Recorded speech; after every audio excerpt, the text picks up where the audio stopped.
So నాకెప్పటి నుంచో ఒక question, ఇది చాలా మందికి ఉండే డౌటే అనుకుంటా. మనిషి ఎంతో అభివృద్ధి సాధించాడు. అది అందరికీ తెలిసిందే. అంటే చాలా డెవలప్ అయ్యాం. మనం పూర్వం నుంచి చూసుకుంటే చాలా ఉన్నతినే సాధించాం. సరే దాన్ని కొంతమంది నెగెటివ్ వాడుకోవచ్చు, పాజిటివ్ వాడుకోవచ్చు. కానీ జనరల్‌గా చూస్తే మనం చాలా సాధించాం. అయితే ఇంత సాధించిన మనం మృత్యువుని మాత్రం జయించలేదు. అసలు మృత్యువుని జయించగలమా అనేది ఫస్ట్ క్వెషన్. అలాగే చాలామంది సడెన్‌గా అపమృత్యు దోషాలున్న వాళ్ళు సడెన్‌గా యాక్సిడెంట్స్ కానీ, పొద్దున చాలా సంతోషంగా వెళ్ళిన వాళ్ళు సాయంకాలం వాళ్ళెలా వస్తారు అనేది చూస్తేనే మనకు బాధాకరంగా ఉంటుంది. అటువంటి అపమృత్యు దోషాలను గూడా మనం జయించొచ్చా? అసలు మనిషి జయించాల్సింది మృత్యుని జయించగలడా? అనేది నా క్వెషన్ అండి. దానికి మీ దగ్గర నుంచి సమాధానం. మాతృదేవో భవ, పితృదేవో భవ, ఆచార్య దేవో భవ. పునరపి మరణం, పునరపి జననం. మృత్యుంజయులు ప్రతి ఒక్కరు మృత్యుంజయులే. మరణం లేని మీరు అంటా నేను ఈ ఛానల్ ద్వారా. అసలు ఎవరు మరణించేది లేదు. మరి చచ్చేది లేదు, మరి ఎందుకు మరి మృత్యుని అంటున్నామంటే, ఇక్కడ మనము రుణానుబంధ రూపేణ పశుపత్ని సుతాలయ, ఒక రుణము అనేది ఏదైతే ఉందో ఆ రుణాన్ని కర్మరూపంలో అనుభవించడానికి ఒక జన్మ తీసుకున్నాం. శ్రీకృష్ణ భగవానుల వారు భగవద్గీతలో ఆత్మ శరీరాన్ని విడిచి కొత్త శరీరాన్ని ధరిస్తుందని చెప్పాడు.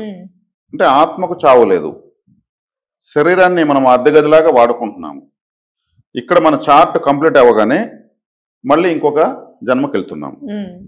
జన్మోద్ధరణకి వెళ్తున్నాం, లేదు జన్మ తక్కువ జన్మలోకి వెళ్తున్నాం సరైనటువంటి కర్మ అనుష్ఠాన చర్య చేయకపోతే. కాబట్టి ఇక్కడ మరణం లేని మీరు అన్నాను, అదే కృష్ణుల వారు చెప్పారు. ఆత్మకు చావు లేదు అన్నాడు. అది ఒక రెంటల్ హౌస్ లాగా ఒక శరీరం తీసుకుంటా ఉంది.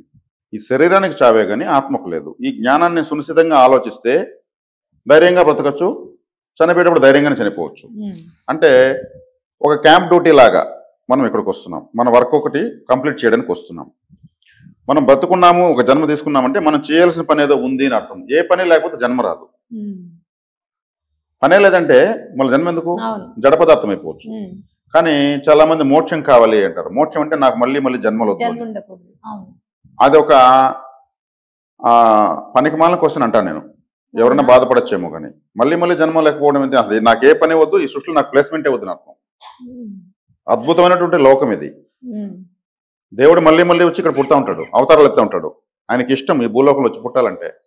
ఇక్కడ వచ్చి అందరికీ సందేశం ఇచ్చి లోకానికి ఆదర్శంగా నిలిచి కష్టాలు ఆయన పడి అందులో తిరిగి ఆడి పాడి చక్కగా మళ్ళీ అవతారం సమాప్తి చేసి మళ్ళీ ప్రతి యుగం ముందు నేను వస్తాను, ధర్మం నశించినప్పుడు అధర్మం పెరిగినప్పుడు ఆయన ఇష్టపడుతున్నాడు రావడానికి. అలా నాకు జన్మే వద్దంటే అది నా నాలెడ్జ్ కూడా నేను చెప్తున్నాను. అలా అంటున్న వాళ్ళని హట్ చేసడానికి కాదు. మనం జన్మ ఉద్ధరణ అంటే ఇప్పటికన్నా ఇంకా అద్భుతమైన సౌకర్యాలతో మళ్ళీ పుట్టాలి, మళ్ళీ నాలెడ్జ్ నేర్చుకోవాలి. అనంతం ఈ వేదాంతము అర్థం కానిది వేదాంతం, అర్థం అయింది సిద్ధాంతం, అర్థం అయ్యి కానిది రాద్ధాంతం. కాబట్టి రాద్ధాంతంలో ఉన్నప్పుడు ఏమవుతుంది, మనకు నాకు జన్మే వద్దు, మళ్ళీ మళ్ళీ ఎందుకు, ఇదెందుకు, అదెందుకు అనిపిస్తుంది. కానీ జన్మోద్ధరణ కావాల, ఉన్నత జన్మలకు వెళ్ళాలి. కాబట్టి మనకు ఏదైనా ఉంటే బాధ్యతాయుతంగా మనము మళ్ళీ లోక కళ్యాణం కోసం గొప్ప వ్యక్తులుగా రావాలి. అది నిజమైన మోక్షం. ఇక మరణం లేని మీరు అన్నా నేను. మనము మన ఆత్మ అనేది ఎన్ని జన్మలు ఎత్తుందో ఇప్పుడు మనకు తెలుసా? ఒక ఆత్మ 500 సార్లు పుట్టి చనిపోతే ఆత్మకు వృద్ధత్వం వస్తుంది. ఆత్మకు 500 జన్మలు ఎత్తింది, ఆత్మకు వృద్ధత్వం వస్తుంది. ఆ 501వ జన్మ ఎత్తినప్పుడు అప్పుడు ఆత్మ ఆ శరీరంలో ఏం ఆలోచిస్తుంది? మనం ఎందుకు పుడుతున్నాము, ఏం జరుగుతా ఉంది, ఏది నిజము, ఏది శాశ్వతము, ఎందుకు చస్తున్నాము, ఈ పుట్టేదేంది, చచ్చేదేంది, ఈ బంధువులేంది, ఈ స్నేహితులేంది, ఈ సమాజం ఏంది, అసలు ఏంది, ఈ క్లారిటీ ఏంది అని అప్పుడు వైరాగ్యంలోకి వెళ్తారు. పుట్టగానే అతను ఒక సన్యాసిలాగా ప్రవర్తిస్తుంటాడు. పరిప్రశ్నలు వస్తాయి. పరిప్రశ్న అంటే ఏంది? నేను ఎందుకు పుడుతున్నాను, నేను ఎందుకు చనిపోతున్నాను, ఈ జననమన చక్రం ఏంది, నిజమైనటువంటి సత్యం ఏది అనే అన్వేషణ ఆ శరీరంలో 501వ జన్మలో అతనికి ఆత్మకు వచ్చింది వృద్ధత్వం. చిన్న వయసులోనే ఒక యోగిలాగా ఆలోచిస్తుంటారు. కొంతమంది 500 జన్మలు ఎత్తుండ్రు, ఓ 10 జన్మలు ఎత్తుంటారు. వాళ్ళు 60 సంవత్సరాలు వచ్చిన చిన్నపిల్లలాగా మారుతుంటారు. ఇంత వయసు వచ్చింది ఆయన పిల్ల మాటలు మారుతున్నారు అంటారు. అతని ఆత్మకు వయసు తక్కువ, ఆ జన్మలో వయసు శరీరానికి ఎక్కువ. అంతే. ఇతను ఆత్మల రీత్యా పెద్దవాడు, ఈ వయసులో శరీర రీత్యా చిన్నవాడు. ఇప్పుడు 600 జన్మలు కంప్లీట్ అయ్యేకాడికి అతను ఒక యోగి అయిపోతాడు. అసలు అతను చెప్పాలంటే బ్రహ్మజ్ఞానమే తిని బ్రహ్మజ్ఞానమే పీల్చి ఓ మహా ఒక పవర్ బ్యాంక్ లాగా తయారవుతాడు. అద్భుతం. ఇది ప్రతి ఒక్కదానికి మెచ్యూరిటీ కావాలి కదా, అలా ఉంటుంది. కాబట్టి ఇక్కడ అప్పుడు జనన మండలం అంటే భయం ఉండదు వాళ్ళకు. మనం పుట్టినందుకు మనం వర్క్ ఏంటి, మనం మనం ఎంత సార్థకతగా మతమందికి ఉపయోగపడుతున్నామని చక్కగా ఎదురైన ప్రతి సమస్యకు వాళ్ళు ఎదుర్కొంటారు. రమణ మహర్షి, రామకృష్ణ పరమహంస లాంటి వాళ్ళు ఏదైనా జబ్బు చేసినా చేస్తే మందులు వాడరు. అవును, అది రావాలని వచ్చింది, విన్నానండి నేను కూడా. అవును. దాన్ని మనం పట్టించుకున్నది. అది పోతుంది, వచ్చిందో అని వెళ్తుంది. అది మనం అనుభవించాలనుకున్నాం, అనుభవిస్తున్నాం దాన్ని. అది నేను కాదు, ఆ రోగం నేను కాదు, నేనంటే ఆత్మ. కాబట్టి మృత్యు అంటే వస్తే నన్ను అందేం పోతుంది, ఈ శరీరాన్ని తీసుకుని పోతుంది, నన్ను తీసుకుని పోతాం. నేనంటే ఆత్మ. ఈ శరీరాన్ని పట్టుకొని పోతే ఏం చేసుకుని ఈ శరీరాన్ని పట్టుకుని పోని, ఎందుకు పనికైనా శరీరాన్ని తీసుకొని పోని, నాకు ఇంతకన్నా అద్భుతమైనటువంటి అద్వితీయమైన ఆనందంలో నేను వెళ్తాను. అది నిజమైనటువంటి ప్రయాణం, ఆత్మ ప్రయాణం అంటారు దాన్ని. కాబట్టి ఇక్కడ సామాన్య మానవులు ఇలా ఆలోచించలేరు కదా, అయ్యో నేను చావకూడదు, నేను చనిపోకూడదు, నాకు మృత్యు రాకూడదు. అంటే మనం ఎంత తక్కువ ఫ్రీక్వెన్సీ లెవెల్ చాలా తక్కువలో ఉంది. ఇలా ఆలోచించగలిగితే మనము రేపు చనిపోతూ ఉంటే కూడా ఈరోజు గుత్తంకాయ కూర తింటాం. నాకు ఇంకొక అద్భుతమైనటువంటి జన్మ రాబోతోంది, నేను ఇంకొక కొత్త ఫ్యామిలీలోకి వెళ్తున్నాను, ఇంకొక కొత్త స్పిరిచువల్ బాడీ. నాకు అంటే స్పిరిచువల్ బాడీ అంటే ఈ ఆత్మ తనకి వస్తుంది కదా, బాడీ తనకి వస్తుంది కదా, ఆత్మ రూపంగా మారి నా శరీరం నేను చూసి నేను ఇంకొక శరీరం తీసుకునేదానికి సెర్చింగ్ లోకి వెళ్తానండి. ప్రమోషన్ తీసుకుంటున్నానని, ఒక ఎంప్లాయ్కి ప్రమోషన్ వస్తుందంటే హ్యాపీగా ఫీల్ అవుతారు కదా, స్వీట్లు పంచుతారు. యాక్చువల్గా ఈ జ్ఞానం తీసుకుంటే ఇంక చనిపోతామంటే స్వీట్లు పంచేసి చనిపోవచ్చు. ఎక్కడికి పోదు ఈ లోకం, ఎక్కడికి పోదు. మనం వాస్తవంగా ఎక్కడికి పోం. ఎక్కడికి పోతాము, ఎక్కడికి పోలేం. మన చార్ట్ ఇంకా అప్డేట్ చేసుకోవాలి. అప్డేట్ చేసి ఉన్నతమైన జన్మలోకి వెళ్ళాలి. మనం ఎక్కువ పాపాలు చేసామంటే తక్కువ స్థాయి జన్మలు, తక్కువ స్థాయి కుటుంబాలు వస్తాయి. బై బర్త్ గోల్డెన్ స్పూన్తో పాలు తాగిచ్చేటువంటి ఫ్యామిలీలో పుట్టితే ఎట్టుంటుంది, పుట్టగానే అంటే మన సంపాదించిన పుణ్యము ఒక సంపన్న కుటుంబంలో పుడతాం. పుట్టగానే తల్లికి గండము, తండ్రికి కష్టము, తండ్రికి ప్రమాదము, మేనమామకి గండము అనే విధంగా ఉంటే అక్కడ ఇతను ఎంటర్ కాలు పెట్టగానే విధ్వంసం జరుగుతుంది. అక్కడ పుట్టేప్పటి నుంచి మాకు భార్యకు ఒళ్ళు బాలేదు, వాళ్ళ అమ్మకు ఒళ్ళు బాలేకుండా పోతుంది, ఇలా దోషాలతో పుడతారనేసి దానికి ఏదో శాంతులు చేసుకోవాలి. అప్పుడు అలా పుట్టిన వాళ్ళు చెడ్డవాళ్ళని కాదు, వాళ్ళ కర్మ చార్ట్ ఎలా వచ్చింది. కాబట్టి ఇలా ఆలోచించగలిగితే చక్కగా మన జీవితాన్ని మనమే కడిగిన ముచ్చలాగా తయారు చేసుకుంటాం. ఒక శిల్పి ఉండేవాడు, ఆ శిల్పి ఒక విగ్రహం చెక్కాడంటే విగ్రహం కాదు అక్కడ వ్యక్తి ఉన్నాడని చెప్తారు. ఒక వ్యక్తిని చూడగానే అతని హాఫ్ అన్ అవర్లో, గంట లేదా హాఫ్ డేనో అతని విగ్రహం చెక్కి పెడతాడు. ఇక నిజమైన వ్యక్తిని చూసి ఇది విగ్రహము, ఇక్కడ ఉన్న నిజమైన వ్యక్తి అంటాడు. అంత జీవకళ ఒట్టిపడేలా చెప్తాడు, అంత కళ ఉంది అతనికి. ఆ వ్యక్తి అతనికి ఒక స్నేహితుడు ఉండేవాడు, అతను ఒక జ్యోతిష్యుడు. అతను జాతక చక్రం ఇలా వేయగానే నీకు ఇప్పుడు ఇలా జరుగుతుంది, ఇలా జరుగుతుంది అనేసి బ్రహ్మజ్ఞానం చెప్పేయగలడు. అతను అందులో నిష్ణాతుడు, ఇతను ఇందులో నిష్ణాతుడు. ఇతను ఒక రోజు నా జాతకం చూడవా అనే స్నేహితుడు అడిగితే అతను చూసి నేను ఒక వారంలో చనిపోతున్నాను అని చెప్పాడు. నాకే రోగం లేదు, నేనేంటి చనిపోతాను, ఊహించిన విధంగా నువ్వు చనిపోతావు అని అతను చెప్పాడు. అతను చెప్పిందని తప్పులేదు, అతనికి అంత పరిజ్ఞానం ఉంది. ఇతను తెలుసు అంటే వారంలో మనం చనిపోతాం, ఇతను కరెక్ట్గా అని చెప్పాడు. కానీ మనం చావకూడదు, మృత్యువును జయించాలి, ఇతను డిసైడ్ అయిపోయాడు. ఇప్పుడు ఇతని దగ్గర తెలివితేటలు ఉన్నాయి కదా, ఇతను ఏం చేశాడు, తనలాగా ఉండే 7 విగ్రహాలు తయారు చేశాడు. యాజ్ ఇట్ ఈజ్ మనిషి, నిజమైన మనిషి కన్నా అద్భుతంగా ఉండే విగ్రహాలు చేస్తారని చెప్పాను కదా. 7 విగ్రహాలు పడుకోబెడేసి దుప్పట్లు కప్పేసి మధ్యలో ఇతను పడుకునేసాడు. యమధర్మరాజు వచ్చాడు. పాసం ఎవరికి వేయాలి, ఇతను కన్ఫ్యూజ్ అయిపోతున్నాడు. ఏది తెలిసినా 7 మంది ఉన్నారు, ఎవరికి వేయాలి అని అతను కన్ఫ్యూజ్ అవుతున్నాడు. టైం అయిపోతుంది, టైం టు టైం ఆయన డ్యూటీ చేయాలా. భటులు వచ్చారు, యమభటులు. వాళ్ళ వల్ల కాకుండా ఎక్కడ పాసం వేయాలి తెలియకుండా వాళ్ళు చేతులు ఎత్తేశారు. యమధర్మరాజు వచ్చాడు. ఎవడు వాడు ఒకే మనిషి ఎట్లా ఏడుంటారు అనేసి వచ్చి ఇతను ఏం చేశాడు, టైం అయిపోతా ఉంటే యమధర్మరాజు ఒక మాట అన్నాడు.